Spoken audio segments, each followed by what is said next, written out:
Hello and welcome back to the Distance Discipleship Podcast. I'm your host, Albert Williams III, and today we are in our second part of, the Ugly Truth series. We've been walking through this series talking about the big bad word that is sin. And so last week we talked about what is sin? What does this mean, right? What do we talk about when we say sin? Because that could be a very churchy word and maybe we haven't given enough context to it and what it means, what it does to us, how that affects us, our relationship with God and our relationship with others, right? And so today we're going to go a step further and we're going to talk about what does Jesus think about sin? What does Jesus say about sin? And so my question for you is, what does Jesus think about sin? What does he, think that we should be doing about this issue, right? What should we do about this problem, this thing that has now created this chasm, right? This rift in between us and God. Well, today, I pray that we can get a little bit more clarity on that and some answers on this topic. And so our scripture for today comes from Matthew chapter 5, verses 21 through 48. And it goes like this. You have heard that it was said to those of old, you shall not murder, and whoever murders will be liable to judgment. But I say to you that everyone who is angry with his brother will be liable to judgment. Whoever insults his brother will be liable to counsel. And whoever says, you fool, will be liable to hell of fire. So if you are offering your gift at the altar and there remember that your brother has something against you, leave your gift there before the altar and go. First be reconciled to your brother and then come and offer your gift. Come to terms quickly with your accuser while you are going with him to court, lest your accuser hand you over to the judge, then the judge to the guard, and you will be put in prison. Truly, I say to you, you will not get out until you have paid the last penny. You have heard that it was said, you shall not commit adultery. But I say to you that everyone who looks at a woman with lustful intent has already committed adultery with her in his heart. For it is better that you lose one of your members than your whole body be thrown into hell. And if your right hand causes you to sin, cut it off. Throw it away. For it is better that you lose one of your members than your whole body go into hell. It is also said, whoever divorces his wife, let him give her a certificate of divorce. But I say to you that everyone who divorces his wife, except on the grounds of sexual immorality, makes her commit adultery. And whoever marries a divorced woman commits adultery. Again, you have heard it was said to those of old, you shall not swear falsely, but shall perform to the Lord what you have sworn. But I say to you, do not take an oath at all, either by heaven, for it is the throne of God, or by earth, for it is the footstool or by Jerusalem, for it is the city of the great king. And do not take an oath by your head, for you cannot make one hair white or black. Let what you say simply be yes or no. Anything more than this comes from evil. You have heard it was said, an eye for an eye and a tooth for a tooth. But I say to you, do not resist the one who is evil. But if anyone slaps you on the right cheek, turn to him the other one also. And if anyone would sue you, take your tunic and let him have your cloak as well. And if anyone forces you to go 1 mile, go with him 2 miles. Give to the one who begs from you, and do not refuse the one who would borrow from you. You have heard it was said, you shall love your neighbor and hate your enemy. But I say to you, love your enemies and pray for those who persecute you, so that you may be sons of your Father who is in heaven. For he makes his sun rise on the evil and on the good. He sends rain on the just and the unjust. For if you love those who love you, what reward do you have? Do not even the tax collectors do the same?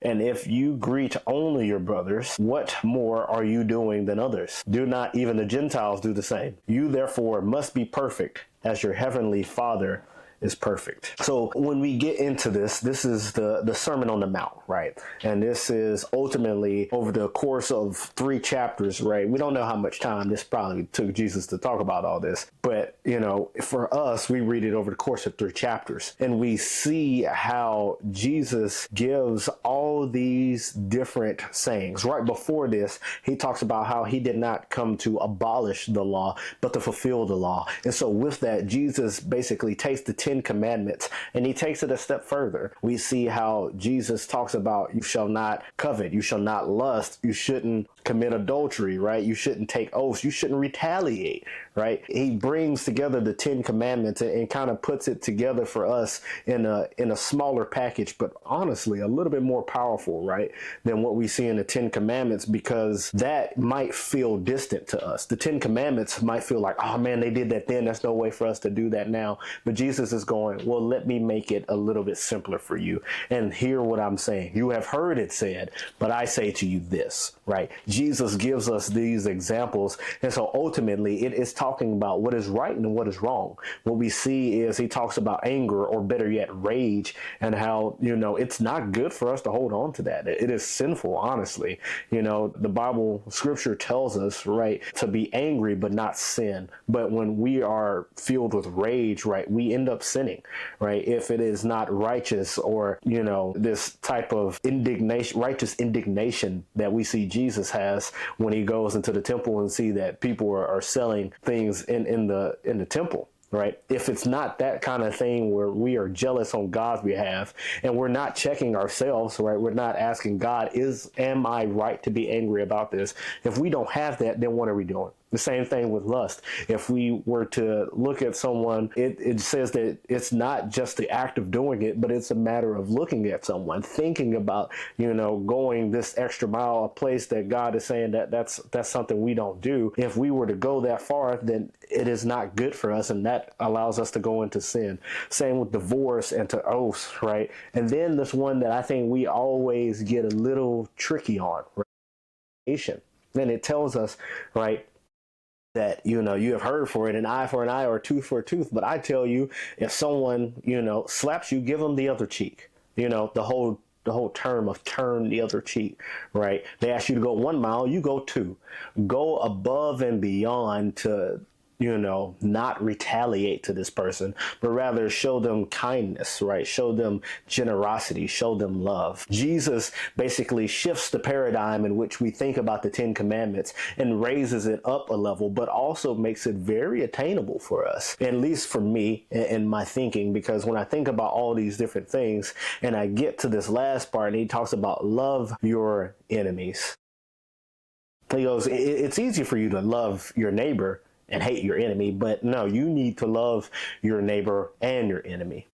We see that Jesus, he now shifts this whole thing of where, we might think we have righteous indignation sometimes, but even in that, are we showing grace? Are we showing love? Are we showing mercy? Because the reality is all these other things that we talked about that are very sinful, we are still shown the grace. We are still shown love. We are still shown mercy. God's not saying, it's okay, keep doing it, but he's saying there's a better pathway forward, right?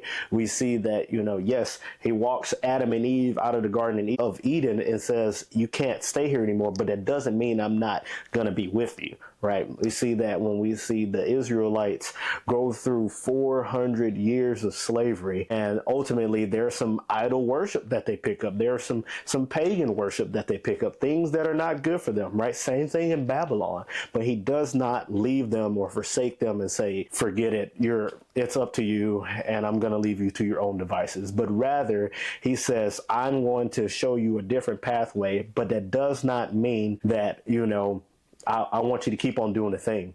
And what I think is so interesting here, specifically when Jesus is saying, cut off your members, right? Get rid of this thing. Take your eye out. Cut off your hand.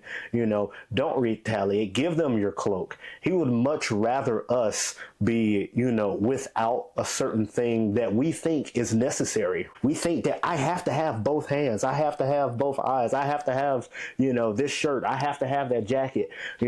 We have to have these things. And Jesus is saying, you don't need those things. Why? Because he is the one that is sustaining us. He is the one that we should be dependent on. He says it is much better for us to go into the kingdom, right, without a limb, without a member, than it would to go into hell whole.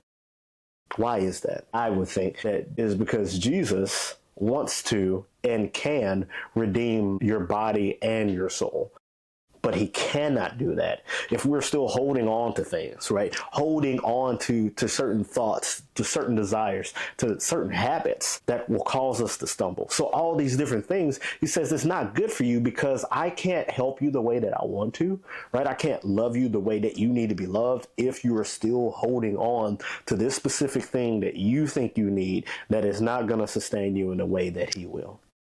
And so for me, I see this in a whole new light because I recognize that I too still struggle with sin, right? It looks a little bit different, right? But it's still a struggle, right? At one point in time, I had a problem with lust, right? Anger, jealousy.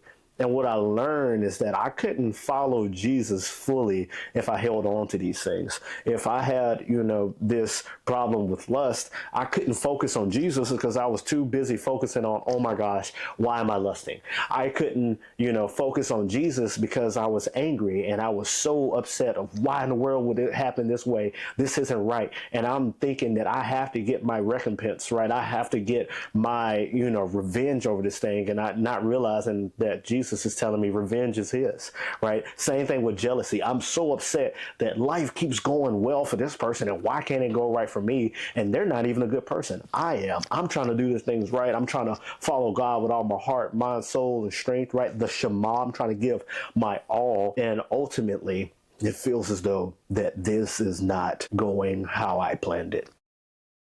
And so what happens is that sin creeps in. Sin makes its way into my heart if I'm not careful, and it allows me to think and feel a certain way that is not good. And then it makes me go into a place that is not good for me.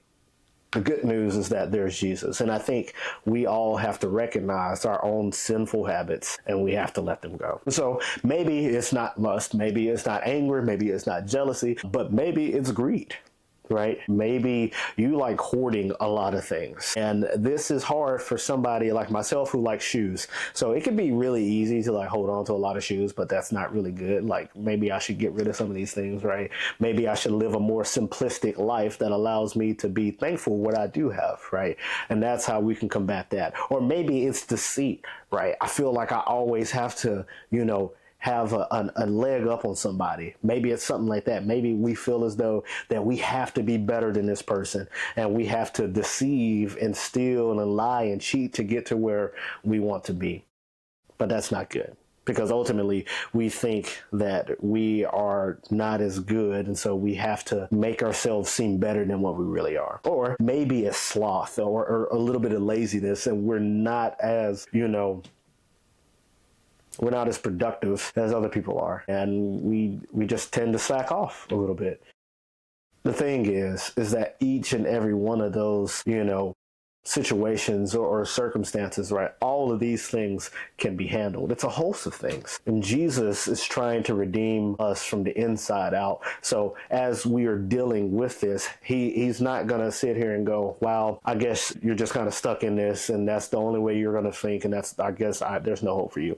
No, that's not what Jesus is doing at all. He's going to start to talk to us on the inside, right? He's going to begin to talk to the inner teacher, right? The very essence of who we are, our very souls. He's going to start talking to us in those places where we think that we lack, and he's going to remind us that we have him.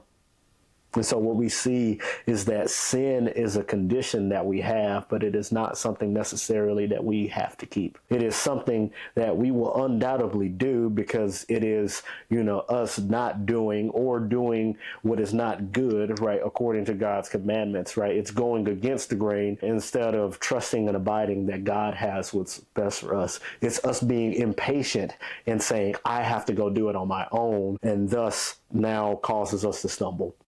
When we do all of those things, sin can creep in, but Jesus is trying to offer us something that can fix and can heal all of these things, right? and that is his love. Here's the thing. Love is the cure or the antidote, or even better, it is this preventing force from sin. When we lean into God's love and we choose love, we choose the love of God, we learn a couple of things. We learn that if you choose to love God, you will choose not to sin against him.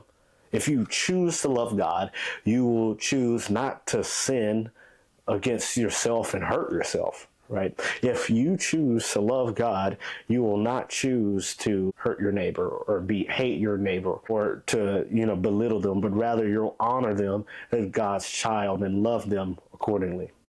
What we see is that Jesus reminds us is that his love perfects us. No amount of avoidance can make you holy, but rather God's relentless love for you that will chase you and purify you. So it's not going to just do it for you, but it does it for me. It does it for us, right? What we understand is that God is coming and chasing after each one of us, right? But the reality is that we have to accept it. We have to accept God's love. And what we see with, this passage here, he tells us that, leaning into to God's love will lead us into places and spaces that we really need. Right? Where we need this healing, where we are being made perfect, where we are being made holy. And when we think about holiness, we think right here, and we think in the verses that we read a little bit earlier, verses 40 through 48. I'll read it again. It says, "You heard it was said, you shall love your neighbor and hate your enemy. But I say to you, love your enemies and pray for those who persecute you, so that you may be sons of your Father who is in heaven. For he who makes the sun rise on evil and on the good, and sends rain on the just and the unjust. For if you love those who love you, what reward do you have? Do not even the tax collectors do the same? And if you greet only your brothers, what more are you doing than others? Do not even the Gentiles do the same? You therefore must be perfect as your heavenly Father is perfect." And understanding this, right, we understand that this level of perfection is wholeness. We understand that this type of perfection is being perfected in us because of God's love. Love is the thing that is going to drive us to care for someone that we might not agree with. Love is going to drive us to want to reconcile a relationship instead of retaliating and making things worse. Love is going to be the thing that makes us realize that lust is not good. Love is going to be the thing that makes us realize we don't need to be greedy. Love is the thing that if you go through each and every one of the 10 commandments and he tells us what you should and should not do, it is God's love saying that this is what's best for you. Right, is to do this thing or to not do this thing. And that ultimately he's trying to make you whole. He doesn't want you to feel as though that you are lacking something and therefore chase something that could lead you to sin and ultimately lead you down the wrong path. But rather he's saying, if you just trust me and abide in me and be patient, right, I'm going to do something within you that's going to be good. And so when Jesus talks about sin, we sometimes might think of it as like hellfire and brimstone, but maybe it's rather, he's trying to communicate to us, if you do this, this is what's actually going to be better for you than what the world says. Peter reminds us of this because I think we can learn something from Peter, because Peter is the same person who is zealous, right? Who is ready to cut off someone's ear, who's ready to, be right there in the forefront of the fight. And Jesus time and time again tells him, calm down. That's not what I asked you to do. And rather, I asked you to do this. Jesus shows him time and time again, love. And so when Peter does cut off the ear, Jesus goes and heals the man. And so he writes a little bit later in his epistle in 1 Peter chapter 4, verse 8, he reminds us of what God's love is doing in us. It says, above all, keep loving one another earnestly, since love covers a multitude of sins. Do not doubt the power of God's love, know what it can do for you. Because the thing is, the world's going to tell you, do it this way, do it that way. It's not that bad, right? But Jesus is trying to tell you, it is that bad. It is not good for you. I have something better. Trust me and abide. That is what Jesus is trying to tell me and you. He's trying to tell all of us to trust in him, right? That he does have what's best for us and our best interests at heart. But we have to be willing to lean into that and trust and abide that God has what's best for us. And so for you, how can you choose God's love over the temporary gain of sin? Because here's the thing. Sometimes sin can feel fun. It may feel like this is a good thing, but sooner or later it's going to run dry. It's going to run out. It's no longer going to be fun. And then what? We're left with our shame and feeling that there's no better. But Jesus is still there, offering us a pathway of peace, of love, of reconciliation, of forgiveness. The only thing that he asks is that we trust him. And as you are in community and doing life together, how do you embody God's love and not the world's standard of living? Because the world is always going to tell you gain more, get more, spend more, all these different things, bigger and better. But maybe it's being a little bit more simplistic, right? Maybe it's being a little more patient. Maybe it's being a little more kind. And ultimately, it's being a little more loving.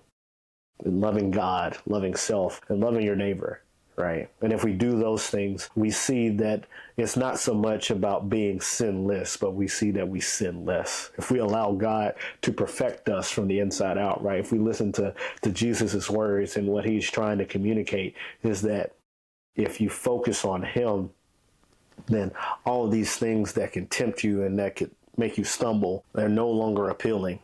Because we are now so devoted and so focused on God and his truth and his love and grace and mercy that he provides us. And so how can we lean into that? I hope this helps. I hope that you've enjoyed this, and we hope to see you next time. Blessings and help Southern.